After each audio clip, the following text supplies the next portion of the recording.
None of us are perfect. We all make mistakes. At the end of the day, we are humans, not saints. What's up, everyone? My name is Tyler Adolfo. I hope you're all having a wonderful day. Thank you for stopping by the channel. In this video, I want to talk about mistakes. And I want to talk about mistakes as they relate to mental illness and how mental illness can impair our discernment and exacerbate the probability of making mistakes. More specifically, I want to talk about forgiveness and the aftermath of making these mistakes. Because, again, we all make mistakes, and it can be so hard to forgive yourself for the mistakes you've made when these mistakes have had such detrimental consequences on your life circumstances or your present condition. But I would argue that problem is even more severe when you're dealing with the mitigating factor of a severe mental illness. I do have a severe mental illness. I have a severe brain disorder known as bipolar disorder type 1 with psychotic features. It is a condition that affects about 1% of the world's population. In the United States, it's significantly higher. It's about 4.4%. Bipolar is a serious condition.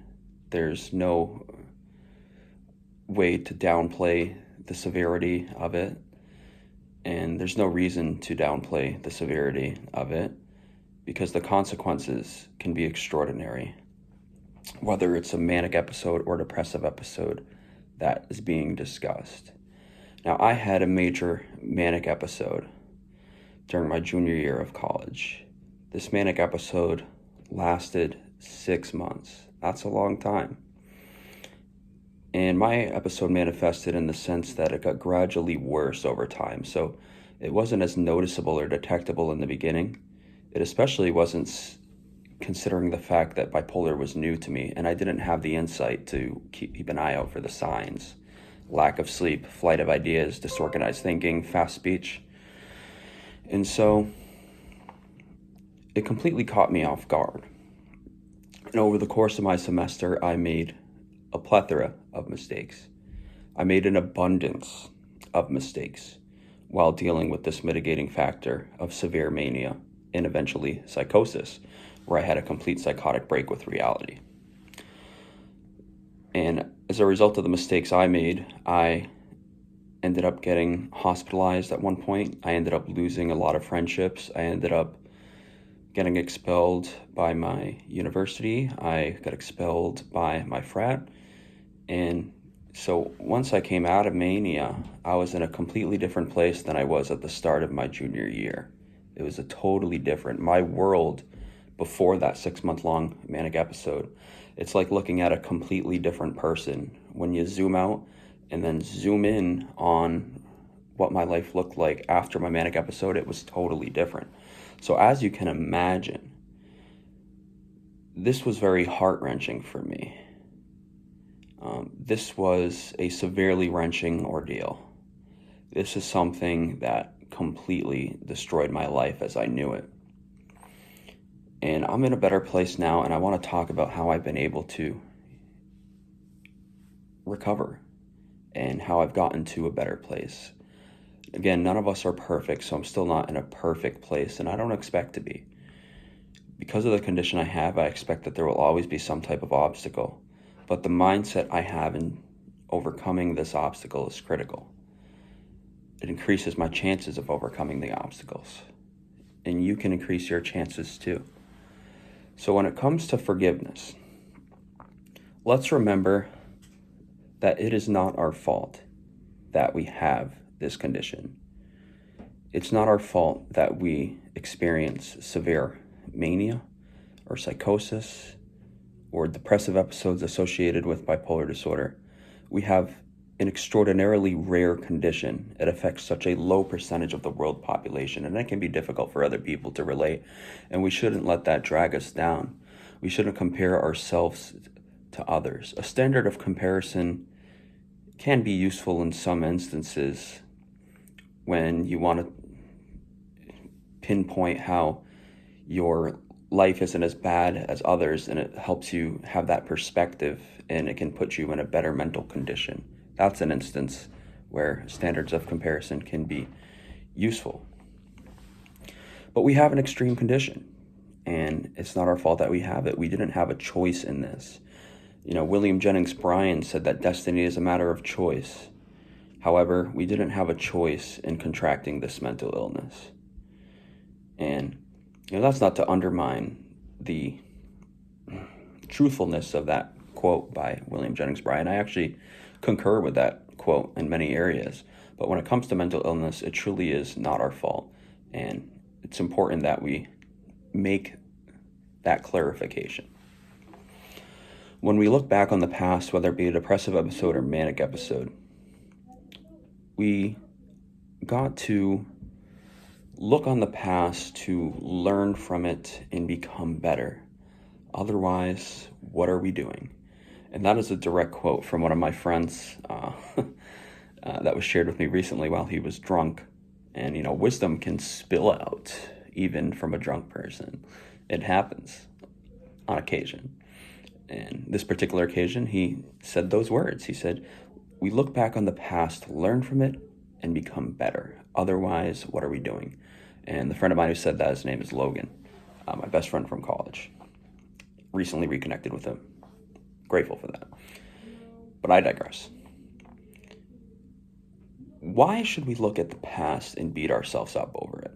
Especially when we know that the condition's not our fault. And the circumstances we were operating under were not completely within our control. In many instances, were not within our control. We should look at the past and see, how could I have better spotted the signs that I was entering a manic episode? What are some of the early things I could have done before I fell into my deep depression? If there was anything at all that I could have done. If there wasn't, don't beat yourself up over it. If there was, then have a positive perspective and say, you know what? I know going forward, I don't have to be confronted with such a disaster again, because there are certain things within my control, and with the things that are within my control, I'm going to do the best that I absolutely can to make sure I'm making the best of a bad situation. One last thing I want to talk about with forgiveness is the recovery process. When we're moving forward in life and we are recovering from mania, when we are recovering from a depressive episode, there's many obstacles that we encounter. And what truly separates us, I believe, is how we react to and then overcome them. The mindset we bring and how we react to them means everything. And the mindset that I've utilized that has helped me immensely, that has been the impetus for the success I've experienced thus far in my recovery, is this. Small steps add up to become large steps. We can always improve ourselves in small ways. And when we do that a bunch of times, it leads to large amounts of improvement. There's something we can do. If we're in a depressive episode and we haven't been outside in years, we can take a walk around the block. And that's a monumental change. And another thing we can do is that we could then do it again the next day. Maybe we're suffering from anhedonia and we're losing interest in the things that previously we used to be passionate about. And there's two types of anhedonia, social and physical. We might be afraid of interacting with others or not get enjoyment from interacting with others anymore.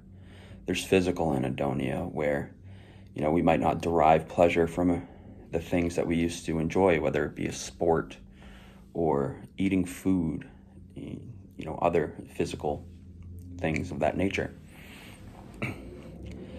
But small steps add up to become large steps of progress. And there's a quote I want to end on, and it's by Vince Lombardi. And that is, perfection is not attainable. But if we chase perfection, we can catch excellence. I'm going to say that one more time. Perfection is not attainable. But if we chase perfection, we can catch excellence. We have the ability within ourselves to be excellent at managing the mental illness we have, to be excellent at dealing with the cards we've been dealt, to be excellent at making the best of bad situations, to be excellent at recovering from the tremendous mistakes that we may have made under the influence of mental illness. So, in conclusion, it's not our fault. It's not your fault. It's not my fault. When we look at the past, when I look back on my manic episode, I have to look to see what I can learn from it and become better at. The ability to look at signs early on, detect them, and then seek treatment for them.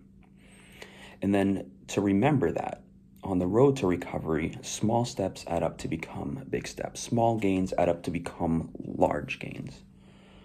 Large gains add up to become massive gains. We have it. It is within our power to transform ourselves for the better. That is always the case. Never undermine the power that lays within you. So that is all for today. That's just my thoughts on forgiveness as it relates to mania and bipolar disorder in general. Thank you all so much for watching. Please share your thoughts and comments down below. I'd love to read your comments. And I hope you all have an extraordinarily excellent day.